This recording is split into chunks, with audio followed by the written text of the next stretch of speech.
மருத்துவர்கள் மற்றும் மருத்துவ மாணவர்களை பாதுகாக்க மருத்துவமனைகள் மற்றும் மருத்துவக் கல்லூரிகளில் விசாகா கமிட்டி அமைக்க வேண்டும் என்று சமூக சமத்துவத்திற்கான மருத்துவர்கள் சங்கத்தின் பொதுச் செயலாளர் ரவீந்திரநாத் வலியுறுத்தியுள்ளார். கொல்கத்தாவில் பயிற்சி பெண் மருத்துவர் படுகொலை செய்யப்பட்டது தொடர்பாக சென்னை பத்திரிகையாளர் மன்றத்தில் ரவீந்திரநாத் செய்தியாளர்களை சந்தித்தார். அப்போது பேசிய அவர், நாடு முழுவதும் மருத்துவர்கள் மற்றும் மருத்துவ பணியாளர்களின் பாதுகாப்பை தேசிய மருத்துவ ஆணையம் உறுதிப்படுத்த வேண்டும் என்று கேட்டுக் கொண்டார்.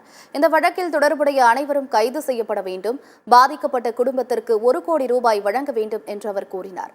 மருத்துவமனைகள் மற்றும் மருத்துவக் கல்லூரிகளில் விசாகா கமிட்டி அமைத்து அதன் உறுப்பினர்களின் விவரங்களை வழங்க வேண்டும் என்று ரவீந்திரநாத் கோரிக்கை விடுத்துள்ளார்.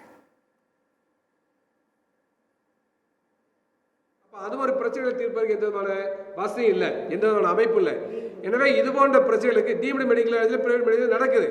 அப்போ இதை பற்றிலாம் யார் பேசுவது? எனவே இது போன்ற வன்முறைகள் நடக்கிறது. இதை பற்றியெல்லாம் மாணவருடைய புகார்களை பெற்று உடனடியாக தீர்வு காணக்கூடிய வகையில் அந்த வாரியத்தை, மருத்துவ மாணவர் நல வாரியத்தை அமைக்க வேண்டும்.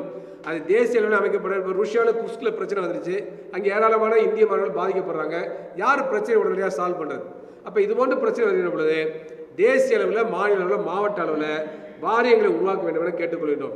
அதுக்கடுத்து ஒவ்வொரு மருத்துவமனையிலும் மருத்துவமனை பாதுகாப்பு குழு என்ற குழுக்களை அமைக்க வேண்டும். அந்த குழுவில் மருத்துவர்கள், செவிலியர்கள், மருத்துவ பணியாளர்கள் உட்பட அனைவரும் இடம்பெற வேண்டும். நோயாளியுடைய அட்டண்டன்ஸும் இடம்பெறக்கூடிய வகையில் அந்த குழுக்களை அவ்வப்போது புதுப்பிக்க வேண்டும்.